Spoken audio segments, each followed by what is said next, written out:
আসসালামু আলাইকুম। বিশ্বকাপের প্রথম ম্যাচে কিন্তু আজকে ভোরে কিন্তু মুখোমুখি হবে হচ্ছে সকাল 6টার দিকে মুখোমুখি হবে ইউএসএ এবং হচ্ছে কানাডা। তো যেহেতু আমেরিকাতে খেলা, সো টাইমের হেরফের বাংলাদেশের সাথে হবে, এটাই স্বাভাবিক।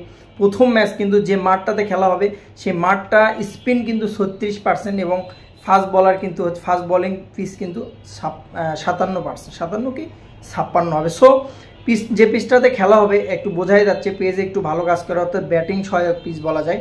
তো সেখানে কিন্তু ইউএসএ কিন্তু অবশ্যই আগে থাকবে, তাদের নিজস্ব দেশ, নিজস্ব পরিবেশ, এবং তারা কিন্তু লাস্টের 5টা ম্যাচ কিন্তু জিতেছে। 5 ম্যাচের ভিতরে একটা ম্যাচ হেরেছে, 5 ম্যাচের ভিতরে 1 ম্যাচে 4 ম্যাচ কিন্তু উইন।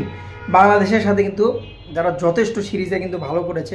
কানাডার ক্রিকেট যদি বলি, তারা ক্রিকেটের নতুন, বাট কানাডার ক্রিকেটটাও কিন্তু যথেষ্ট 200+ স্কোর কিন্তু আর আছে তাদের।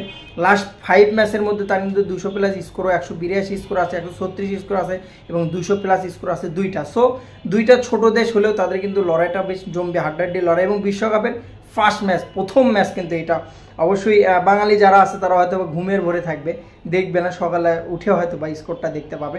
তো বিশ্বকাপ কিন্তু শুরু হয়ে গেল, প্রথম যাত্রা, প্রথম খেলা, প্রথম গেম, প্রথম স্পোর্ট। কালকে কিন্তু মুখোমুখি হচ্ছে কানাডা এবং ইউএসএ।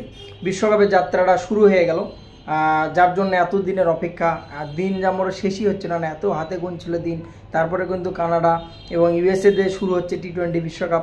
শেষমেশ কিন্তু দিন শেষ হলো টি-20 বিশ্বকাপের, শুরু হয়ে গেল একটা আমেজ, শুরু হয়ে গেল ক্রিকেটের একটা যোদ্ধা, শুরু হয়ে গেল একটা ট্রফি লড়াইয়ের যোদ্ধা, যে যোদ্ধাতে হয় অস্ট্রেলিয়া, সাউথ আফ্রিকা বা 20টা দেশ যেখানে অংশগ্রহণ করছে, তাদের ভিতর কেউ না কেউ একজন চ্যাম্পিয়ন হবে। বেস্ট অফ লাক আইসিসি টি-20 world cup, best of luck USA, best of luck Canada.